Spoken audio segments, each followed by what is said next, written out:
Studying for IELTS can be stressful and emotional, especially when there's a lot of things at stake.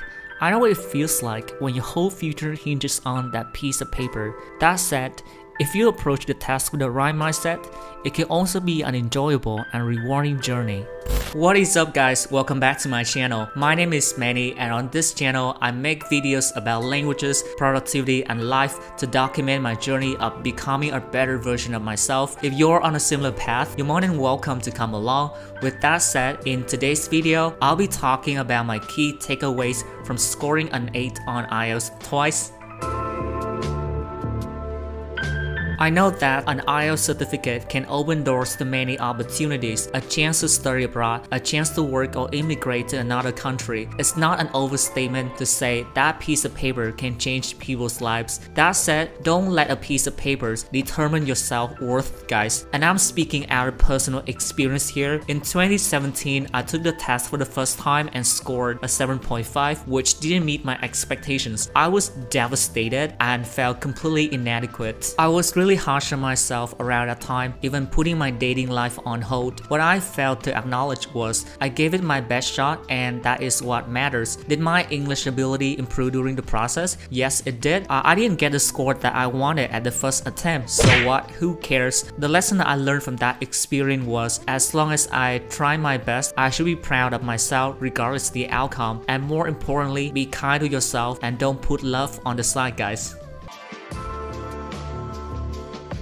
Whenever people learn about my IELTS score, they always ask me about what kind of tips and tricks that I've employed to get this band score. I understand why tips and tricks are appealing to people, as they somehow imply that there's a shortcut to getting a good score in the test with the least amount of effort. Tips and tricks do have their own places, but I think they're only helpful to a certain extent. If you aim for a 7 or above in the test, then tips and tricks no longer work. But even if your target is lower or you're just starting out, placing the emphasis on tips and tricks is not the right mindset. So the right question that you should ask is, what study techniques or habits that I should adopt to improve my English ability? If you focus on these instead of tips and tricks, you're gonna come a long way, my friend.